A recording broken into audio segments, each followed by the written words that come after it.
Hello and welcome to Church and Main, a podcast for people interested in the intersection of faith, politics, and culture. I'm Dennis Sanders, your host. So I want to take you back to 1977 or 78, and I was, I think, in third grade, and I was introduced to the story A Christmas Carol by Charles Dickens. I played a part in the chorus in that play, and in the years since, I've seen various versions of that story. I have to say I really like the 1988 movie Scrooged with Bill Murray and Carol Kane, one of my favorites. As I've grown up and become a pastor, I've really come to see that story of Ebenezer Scrooge really as a story of redemption and grace. I have no idea if Dickens was a Christian, but there is a lot of Christian themes in that story. That got me, the reason I'm thinking about that is because of an article that I read on the Mockingbird website by the theologian Todd Brewer that is called Reckless Charity and Infinite Grace.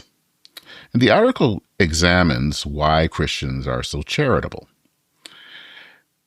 And, have you ever really wondered, why is it that our societies care about the poor? Why do churches care about the poor? Why do nonprofits, even if they're not, have no religion at all, care about the poor? Why do governments care about the poor? Well, might have a lot to do with the church. To boil it down, Brewer believes that because we have been shown grace by God through Jesus Christ, Christians down through the ages have shown their gratitude by caring for the least of these. The article was so good, I had to have him on the podcast. And since we are just a few days out from Christmas, which is, of course, the birth of the one who showed grace, I thought that this is an interview that you would want to hear. A few things about Brewer. Todd is an Episcopal priest. He is also 1/3 of the hosts of the great podcast that is put out by Mockingbird Ministries called Terrible Parables. And I will put a link in the show notes to that podcast. You will really want to check it out. So, without further ado, here is my interview with Todd Brewer.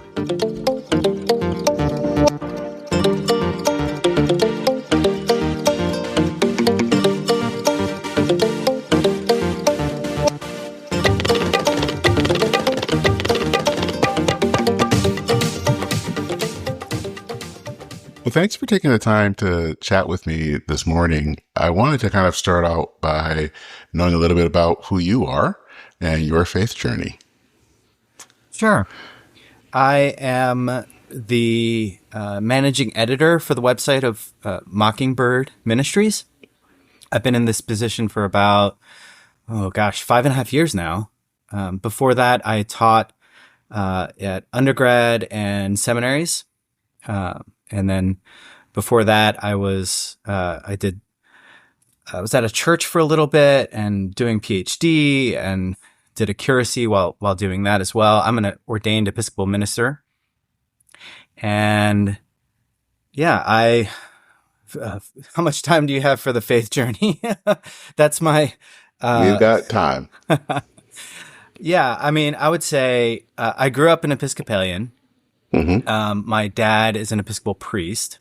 Mm-hmm. And, I would say I've always been, how do I say, curious. I've always, had more questions than my youth group Bible study leaders were capable of answering. And that continued on even through seminary. I mean, before seminary, I was actually an engineering undergrad, and I loved it, except for the point in which I was a junior in college, yes, taking a class on engineering design. And the class was springs, nuts, bolts, screws, nails, and it was terrible. And made worse by the fact that the professor said at the time, this is going to be 90% of what you do as an engineer. So by the end of the class, I said, I'm out. This isn't what I want to spend 90% of my life doing. So, but at the same time, I was doing stuff with the college ministry and thought, well, I think I could do this for the rest of my life. Some sort of ministry to college students. But when I got to seminary, I had more questions than there were answers, and ended up doing an independent study, which then led to being encouraged to do a PhD. And so, yeah. And so that's sort of kind of the background of a bit of the background as to how I got to where I am now. Yeah. And I think one of the things I have known about you is that you are 1/3 of a podcast that I listen to, Terrible Parables, which I think is really great because I think you have, as that podcast, I think you talked about the fact that you have a lot of questions, and I think you bring all of that to those to that podcast, kind of trying to work through some of those really hard passages in Scripture, which I think is helpful. It's helpful for me because I'm always like, okay, so how do you deal with these passages? Right. Yeah, that podcast is really born of kind of two things. The first is that I did a lot of work in parables in my PhD thesis. Mm-hmm. And then the second is perhaps related. When it came to studying or looking at how to preach parables, I often found that the solutions given were either terrible or they were a kind of theological magic trick where you sort of take the parable and you sort of shoehorn it into a kind of theological paradigm rather than understanding the parable within the context of the narrative and the meaning that that sort of the evangelists themselves wanted to sort of were proffering. And so out of that, I said, Robert Farrar Capon is amazing, but I think there's more to be said, that sort of stays true to the kind of narrative framework of a parable and, nevertheless ends up with good news. Mm-hmm. So, well, one of the reasons I have you on the podcast is you wrote an interesting article for Mockingbird that's called Reckless Charity and Infinite Grace. And it's kind of talking about the kind of, in some ways, the history of Christianity's belief in caring and, as I say, remembering the poor. And you kind of talk about that in the foundations of our Jewish foundations, but then kind of building on that and the concept of grace. And can you kind of give a kind of synopsis of what you were trying to get at in that article and kind of just to get into the article itself? Sure. I think when you look at Christianity and its understanding of charity and grace, I think there's kind of two things that are going on. Mm-hmm. The first is that they, as Jews, all have a common understanding that remembering the poor is important. But even within that, I think sort of the understanding of gift giving takes on a particular character. It's a sharpened profile in light of the Christ gift. So the word for grace and the word for gift in English are actually the same in Greek, charis. And so when they think of the divine human relationship in terms of grace, they're thinking of it in terms of a gift, a benevolent favor that's imparted to the believer. And the particular shape of that is a gift that is given before it's asked for, and is given, in fact, to people who are unworthy or undeserving of it. It's an unmerited gift. It is, and it's an abundant gift. In other words, what what is given is not proportional to, but rather it's an excess. It comes out of God's character and excessive gift giver, as revealed in the person of Jesus. And so it's not simply that early Christians they take on this sort of as Jews, they take on a belief that the poor should be cared for, but it takes on an even more kind of radical character, that it's not simply for those in our own community, but extends even farther. And that's the inner working out of the logic of the Christ gift, which is universal in scope, which is for sinners, which is prior to anyone even sort of turning to God. And so how Christians gave was in that way different and took on a different character than their Jewish context. The other is that you sort of see this in light of Greco-Roman gift-giving policies or sort of ideals, which admittedly there is no kind of, there's a variety of different positions. But one of my favorite foils is Seneca, who I draw attention to in that, who wrote a whole book on gift-giving.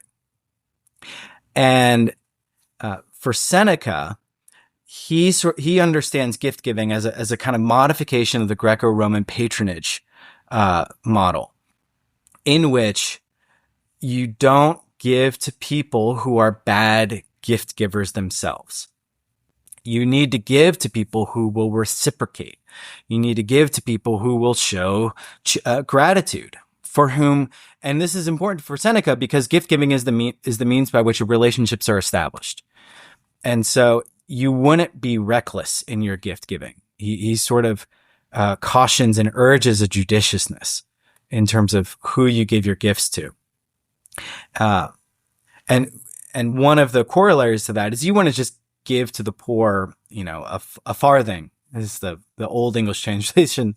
You want to give them a dollar simply because they asked for it, but rather because your gifts are always instrumental. You only give to those who would reciprocate. A farthing or a dollar given to a beggar is nothing. It's not even worth mentioning to Seneca. And especially if you think of that model within the broader Roman sort of societal structure, there were a lot of poor in that day. I mean, wealth was highly concentrated at the top with elites. There was some middle class, but if we're thinking in terms of proportions, there were a lot of people who were at or near poverty or below the poverty line. And this was always a kind of source of anxiety for the Roman elites. They wanted the poor to be not starve lest they revolt, but they also wanted to have their own wealth. And so so if you think of that context as the backdrop for Seneca's gift giving, what you end up with is you're only really giving to your fellow elites. You're not actually giving much, or if anything, to those who are below your station, so to speak. And that's an even kind of sharper contrast to the Christian practice of gift giving. Because Christians not only didn't just give to their sort of social status, because the church was comprised of people from all three or four rungs of society, but rather you'd give, across the board, and especially to those who are in need.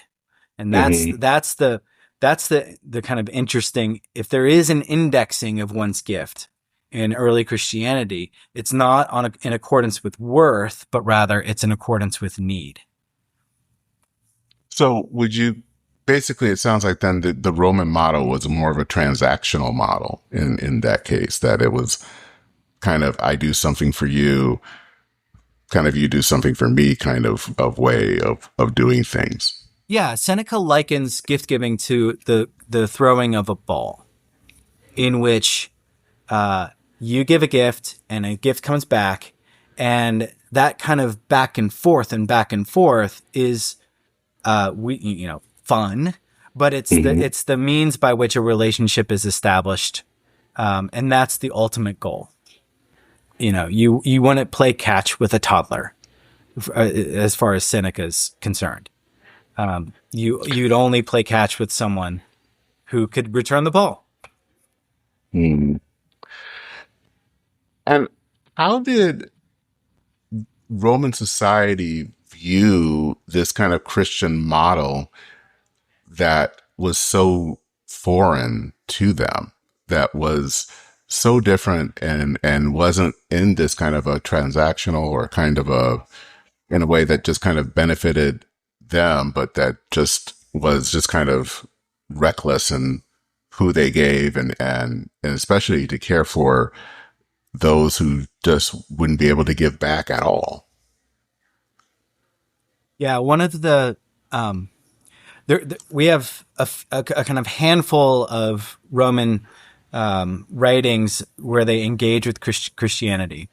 And one of the consistent themes is that they note that Christians are just stupid in how they give, to the point that they assume that people that it either must be made up by poor people. Like, Jesus didn't actually say it. It was made up by someone who's poor as a way of taking advantage of the rich. Note the suspicion and the kind of moral imputing of ill will there. Or they assume that people are just flocking to Christians simply because they wish to take advantage of their charity, which also then has a moral kind of judgment view of it. I think the kind of funnest anecdote for me in the sort of writers that comment on this actually comes from Julian the Apostate, because Julian was raised as a Christian, and then this is after Constantine. He was raised as a Christian, and then he defects back to Greco-Roman religion. He thinks Christianity is bunk, and and one of the things he does is he tries to instill a kind of Christian model of charity within the Greco-Roman temples, and he thinks it's to our shame that the Christians give not only to themselves but also to our own, and this is to our shame, and it's a kind of window into what happens after Christianity. In other words, reviling the poor that you see in earlier writers just isn't there. And he's trying to almost take a Christian ideal of giving to the poor and map it onto Greco-Roman beliefs. And it's not really taking, much to his disappointment. So charity was certainly something that the Romans viewed the Christians as with suspicion, for sure. One of the things that you bring up in the article a lot is basically from the writings of Paul, and actually you begin it with Paul, and I think some of the early church were nervous about Paul, and was he the real deal, and kind of were worried about him. And Paul, obviously is a writer that focuses a lot about grace, and he does write a little bit about, and well, probably more than a little bit about the concept of caring for the poor. But it's interesting, I think modern theologians, I don't think always lift that up as much. And in fact, I don't think Paul always gets a lot of love from modern theologians.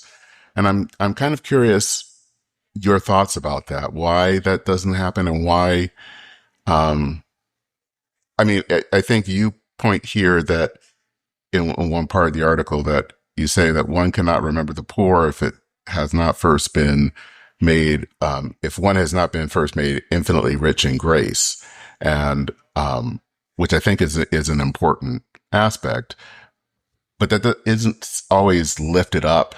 That kind of concept of understanding the concept of grace and how that is linked with charity. And I think also the concept of seeing Paul in that light is not always lifted up. And I'm kind of curious why you think that is. So I think if I were to sort of try to diagnose a little bit in terms of the history of New Testament scholarship, it would be that if you wanted, it has to do with going back to a divide between Jesus and Paul that emerges in the after the Enlightenment in some senses. But I think modern theologians, if they want to talk about the poor, they go to Jesus. They don't go to Paul. Mm-hmm. And I think part of that is this kind of caricature of Paul, who's just interested in theology rather than social practice, and versus Jesus, who has beatitudes, has several explicit teachings about the poor. And I think so if you're sort of looking at the New Testament and trying to find sort of go-to statements about the poor, you'll probably go to Jesus. And for Paul, it takes a bit of understanding of his theology. It takes a bit of understanding, sort of overcoming of the distance between us and him. And you have to sort of think with Paul. And it's a heavier lift to do that.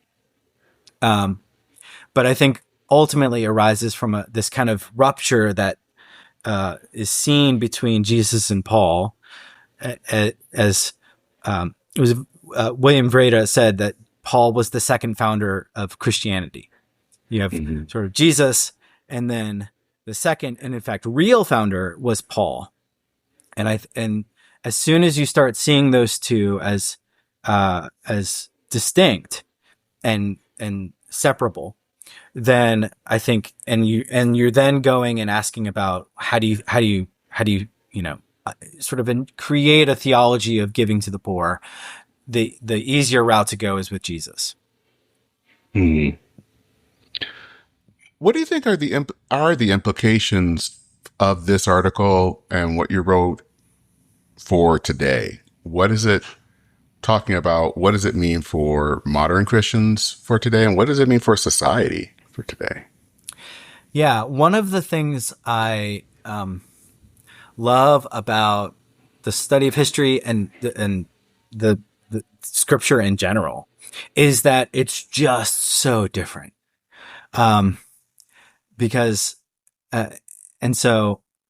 they're working from within a framework which is just vastly historical context, social location, all of the ways in which you sort of map. If you try, it creates difficulties or potentially or difficulties and potentials when trying to understand. So I think the first is that it's that sheer difference we like to is fruitful. We like to think of we have a whole enterprise of giving, for example, of charity, and we think of this as something which is perhaps separate to faith, right? We give to all different kinds of charities if we do give, but it's in this kind of little box of we have, here's charity, and what I do is I sort of give money to it, and I think it's great. Give to charities, give to Mockingbird, right? Like these are all wonderful things, but I think the kind of vision outlined in the New Testament is far more integrated than that. It's not charity isn't quite a box. It's rather a way of being that arises from gratitude and sort of at the excess that one has received by way of God. In other words, so that's probably the first thing. The second is that there's just no space to deride the poor. There's no space to assume that the poor who are the benefits of charity are somehow taking advantage of it. I think one of the lines that sticks out in Paul's letter to the Corinthians when he's talking about lawsuits among believers, which I think is transposable to this context. Paul says, "Why not be wronged?" In other words, better to suffer the cost of benevolence than to be judicious, than to be calculating. In other words, even if one were to find sort of examples of malfeasance of reception of charity, right? That's not a reason to not give. You shouldn't be calculating or discriminate in terms of who is worthy for one's charity, right? There's no, so even if there's ever, people like to talk about, people who receive charity who don't need it. I don't care about that, right? That's not a reason not to give, because what that actually ultimately ends up doing is you don't give anything. If you're trying to be judicious with your gift giving, you don't give at all. And Paul would say that's the wrong way to think about it. Built into the idea of grace is the potential that it could be misused, so to speak, and that's the risk of it. But that's not a reason not to give. So that's a second one. If I were to say a third one, it would be that just the sheer the sheer injunction that Christians and society should, at least society that is broadly comprised of Christians, should be more charitable than it is, right? Mm-hmm. And that there should be a structure for and a sort of ubiquitous. There should be excess of gift than there should be a lack of it. I think when we think of, so it's Christmas now. I don't know when this is going to go up, but we are excessive in our gifts to those who we love. Sometimes to a fault, in terms of economics of how what that actually does to people who are taking out credit cards. But I think that excess is in fact should be characteristic of charity as well. Mm-hmm. Mm-hmm. So one of the things I noticed in the article, which is not something that was written, but it was actually the images, and the images were from movies. It was The Muppets, Christmas Carol, and Scrooged. Yeah. So obviously also they came from were both takes on Dickens' A Christmas Carol. And so I was interested, what was the parallel that you were trying to evoke there from Dickens' Christmas Carol? Yeah. So first of all, there's all different kinds of Christmas Carol movies. Mm-hmm. The definitive ranking puts the Muppets at the top. I think it's brilliant, funny, timeless, way better than the Jim Carrey ones. So that's the first thing to say. The second thing to say would be that, that I think the story of Scrooge is a perfect example of what happens when someone has a kind of encounter with mercy and mm-hmm. grace, and it leads directly to charity. Mm-hmm. I think, he's docking his employees' pay at the beginning for taking a half day off, for taking Christmas off, depending on your version. And by the end, he's giving in excess. He's giving indiscriminately. And I think it's a picture of an inward change that leads to an outward excessive charity. And I think those two go hand in hand. I think if you are a kind of calculating person who doesn't believe in grace, so to speak, in a practical everyday way, right? Whether you're Christian or or not, then I think that leads to a kind of the picture of Scrooge as a miser. But he has an encounter with grace and is fundamentally changed. And the first way that works itself out is with excessive gift giving. And it's not, so in that way, it's about Christmas, so to speak, but it's also about sort of the Christian faith in a nutshell.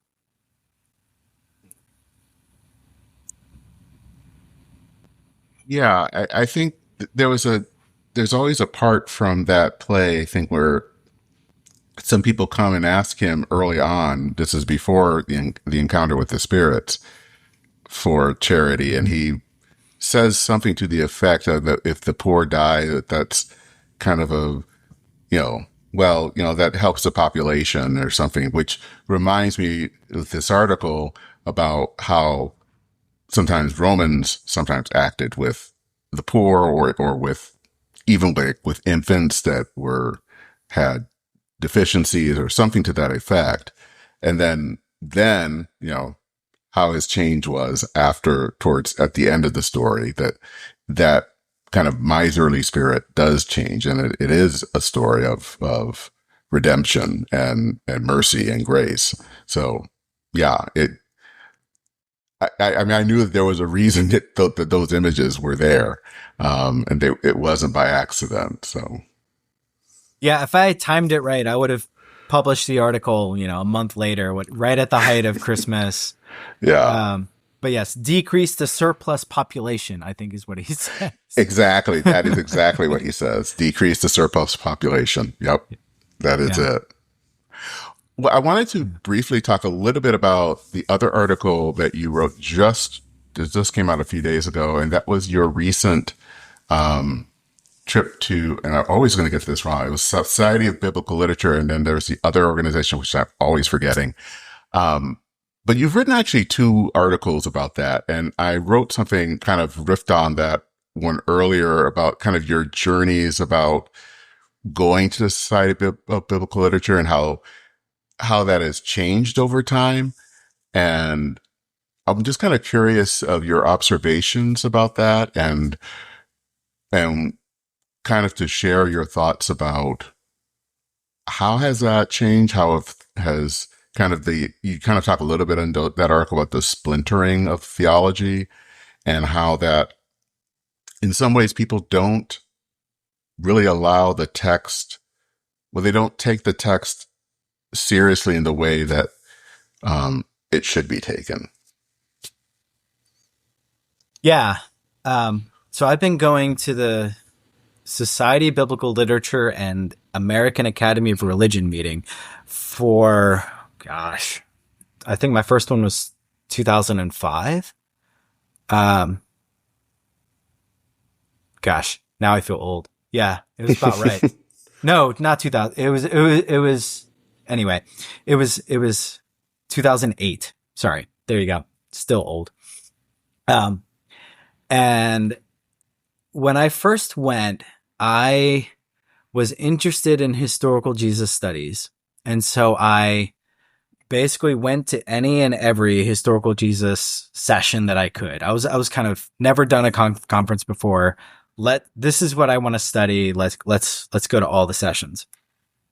And one of the things I've noticed even since then is that kind of creating your custom conference experience that's all sort of together isn't really possible. And what's been replaced by it has been a kind of further fragmentation of what used to be sort of seen as like the mainstream studies. Mm-hmm. So that if I wanted to study if I wanted to look at Paul, for example, in which is already a subfield within a subfield. I couldn't. The Pauline epistles section and the Pauline theology section, which presumably are the same people, are happening at the same time, and they're kind of in conflict with one another. Yeah, so that you had to choose one session over another session, and the reason for that is basically that it's unofficial, put it that way. This is the unofficial hypothesis of everyone who goes. And I think it's true as someone who's tried to create a session himself, is if there's what's viewed to be overlap between sessions, they get rid of one. So they're always trying to prune branches to create new sessions.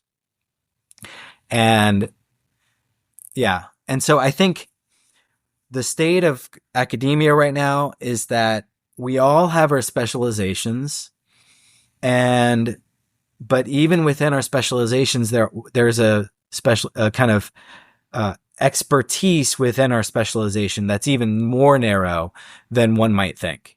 So, for example, if you are a Paul in politics person, that is the lens by which you interpret the entire New Testament.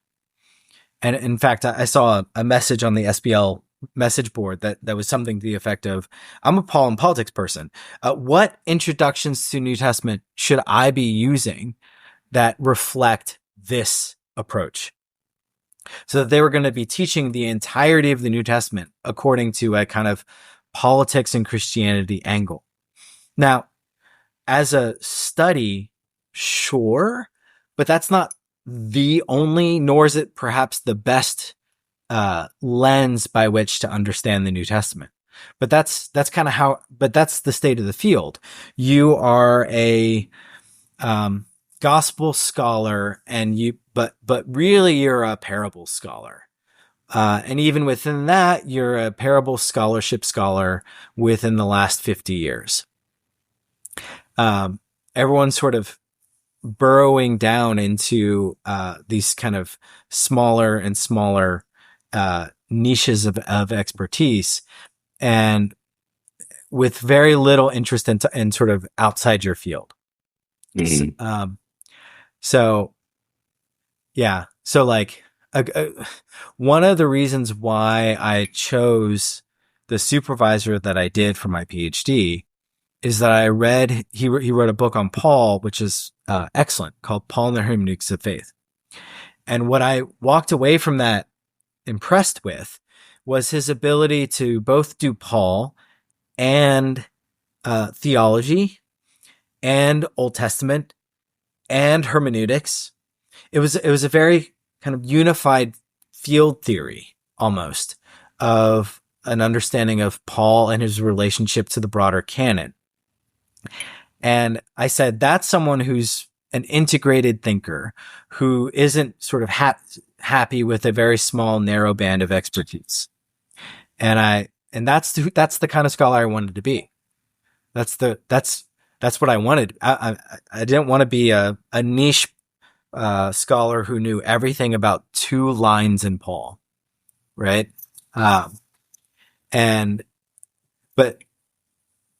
But that kind of scholar is rare, and which is part of why I chose him, is that there were very few scholars for whom that was true. Most are sort of burrowing into their expertise. So you're not just a Paul scholar; you're an apocalyptic Paul scholar. You're not just a gospel scholar. You're a gospel scholar with a historical lens in the first century on the basis of archaeology. Or the latest sort of trend in the last few years is an emphasis on the physical kind of artifacts of Christianity. So you are a Paul and slavery scholar who has a very kind of extensive understanding of jail sites, or in early Christianity. And this kind of expertise is needed, but at the same time, there's no broadening of the scope. So the New Testament itself is so fragmented across, an expanding and exponentially expounding diversity of ways of looking at the New Testament. So a book that I've found really helpful is called The Invention of the Biblical Scholar, and it outlines this kind of move from knowledge and expertise in everything down all the way to the burrowing down of various subfields within the subfields within the subfields, and it's much to our kind of loss. Another kind of data point for you is that it used to be that the kind of capstone, 60 years ago, the capstone book that you would write as a recently retired New Testament scholar was a theology of the New Testament, and in which you would take your 40 to 30 years of study in the field, and you'd write a whole book about the whole theology of the New Testament. Those books aren't written anymore. People don't write theologies of the New Testament because I'm a Paul scholar. I'm not a gospel scholar. I'm not a James scholar. I'm not a Revelation scholar. I am fundamentally incapable of doing that work, and or the constraints of the field are such that it's impossible to try to say that there is a single theology of the field. There's just multiplicity of theologies at best, is sort of what people say nowadays, and that's in some senses it's missing the forest for the trees. Yeah, right. It doesn't seem that this is helpful for the church. No, not at all. I mean, think about it. If you're a seminary professor, for example, and you have and all you know is this very narrow band, but you're nevertheless required to teach within a broader field. The kind of preachers and ministers that you will inevitably produce are either going to be students who are really interested in your niche, or you'll have students who have no sense for any kind of theological center of gravity of the New Testament. And because all that's left is a view of New Testament as kind of a multiplicity of histories of early Christianity. And I mean, that view has been around for a while, but the inability to then turn to say that there's a kind of unity that holds all of these together, or a God, for example, who is somehow to which all of these texts testify, is a lost art that is unhelpful. I mean, yeah. Does part of the problem here is that it becomes less of a religious or theological exercise into, as the old faith seeking understanding of kind of understanding who God is, and it's more of an academic exercise? Is that it's just really kind of a mind game, or mind game is probably the wrong word, but that it just becomes more about academics, and that it's not really tied to understanding who God is. If you were trying to understand or reading maybe a century ago someone like a Barth or Niebuhr or someone, they were trying to understand who God was, and it sounds like with these ever kind of burrowing down, it's almost like God becomes disconnected. It's kind of, we're just trying to understand these little narrow bands, but it doesn't seem to be connected to anything at all. Yeah, I think where we're sort of, so if I think about seminary education, and the kind of preacher it produces, it's all very disconnected. You will have a preaching class, and you'll have a New Testament class, and you'll have a theology class, and that kind of those distinctions are meaningful, but what it can be what it can leave one with the impression that how one reads the text when one's preaching is different from how one reads a text when one is asking questions of theology, versus which is different from how one reads a text when one is looking at sort of New Testament as a history of early Christianity. And so how a seminarian will put those pieces back together, it feels impossible. And the fact that we sort of leave it to them to do so is a tragedy, honestly. It should be that a seminarian leaves education, their sort of education, with a firm grasp of how these all fit together. But that's not how we think. That's not how scholarship works. I mean, one of the things that's just manifestly true is we have no overriding conception of unity in scholarship. And this is at the postmodern turn, right? But the thing about the postmoderns, the very first thing I had to read when I was doing my PhD was Hans-Georg Gadamer's Truth and Method. And it was a kind of classic foundational postmodern thinker.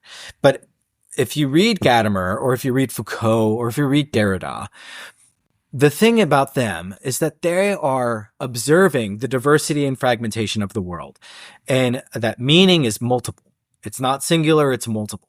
They saw that, and they were trying to convince everyone that was in fact true. But now we're in a situation in which everyone already believes that to be true. Foucault is boring. Derrida is boring. Because it's what people are raised to think nowadays. This is just the world in which we live in. And so the more interesting question is, after this kind of great philosophical and societal fragmentation, is there some sense of truth or God that is somehow true despite or through the diversity? And to me, that's the bigger kind of philosophical, theological, pedagogical question that is largely unanswered. Because if God is one, the Shema, repeated by Jesus and Paul, then God is not multiple. And while it might be true that the gospel in which we preach has abounding significance, in other words, it can be understood according to in various different ways, but is nevertheless one gospel. And so I think there is within the diversity, there is nevertheless a kind of unity. Some to call it a kernel would just say it would be a kind of pejorative Kantian term. It's not a kernel. The gospel is a multifaceted, multi-aspect phenomenon that has different significance depending on the question you ask of it. But that nevertheless says that it is a thing. It is a diamond, not a kernel, that refracts the light differently according to how it's perceived, the history or the kind of questions one asks of it, the longings one has, the history one has, and that's amazing, right? It is an ever living word that addresses people in the life that they actually live. It's not a monolithic thing, but for that very reason, it is living. It is active, and I think that kind of diversity is precisely what's attested to in the New Testament. That there is different language that's used to talk about this kind of super abundant event of Jesus. That is, in some sense, that is not beyond words, but is nevertheless a kind of has an abounding significance of words, so that we have redemption as kind of one way of talking about it. We have forgiveness as another way. We have the turning of the ages. It's another way of talking about it. These are all sort of attempts of sort of grasping what is otherwise an unconditioned and unparalleled event in human history. And so the language doesn't fail in an absolute sense, but it is nevertheless grasping at something for which there is no words, something that is sort of a true novum in human history. Kind of circling back to what we talked about at the beginning, how does this all relate, do you think, to what we were talking about with charity and grace, when you have this kind of narrowing down where it just kind of everything is so broken down and you're left with pastors trying to put things back together, but they don't really always have the tools to put things back together? I think what it means a couple different things. It means you can simply ignore scholarship that's just outside your expertise, right? Mm-hmm. Oh, that's what that person does. That's not my field, right? That's the first thing that can happen. The second is that it could lead to a kind of odd, weird degree of compartmentalization in your own personal sort of faith. Because like scholars are real people and the students they teach are real people. And so if your understanding of Christianity is so narrow, it can lead to a kind of a view of faith as compartmentalized to that one thing. And what happens when people compartmentalize is they become informed by other things. In other words, if the gospel is just one thing, but the life that we live is many things. And so, the questions that we have in those other aspects of life ultimately end up getting answered by other voices. And so, which could be anything. It could be politics. It could be, consumerism. It could be any number of the isms that we live within the day. But, compartmentalization, leads to idolatry. And I think that's one, at least one side effect of the kind of burrowing. So that's kind of dangerous. That's not good. Well, right. I mean, because it leads to a view of faith that is just this kind of little box, or an understanding of faith which is just in this little box. And in some senses, the fracturing of the academy is reflected by the fracturing of society, the fracturing of the church. So there is no sense in which we're able to kind of talk to each other outside of our camps. Much to our fault, and I think we're certainly not helped by it. And it seems like the danger is that you can set up an idol and not really know you're setting up an idol.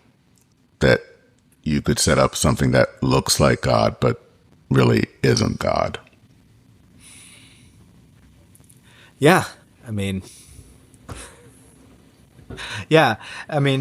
everyone has their blind spots, but we've made our own blind spots a virtue.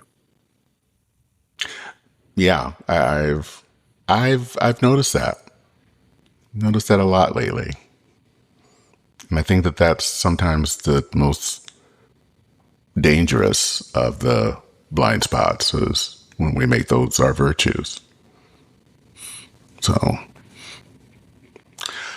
well, if people want to know more about you, read more, listen to you more, where should they go? They should go to ember.com.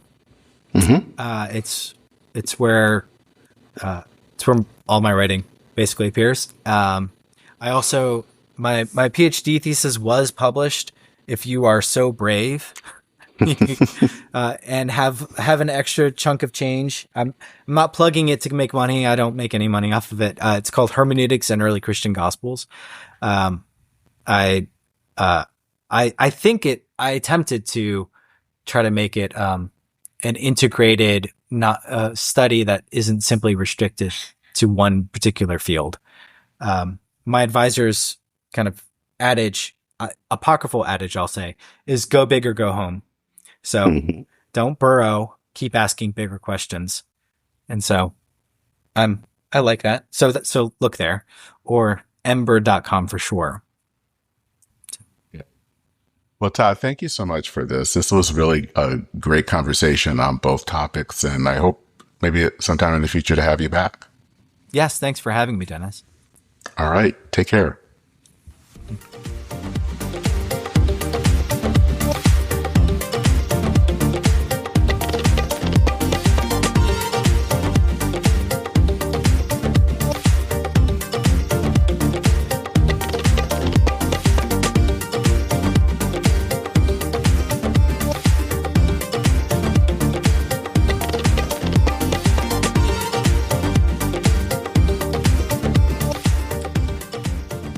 So what are your thoughts about the episode?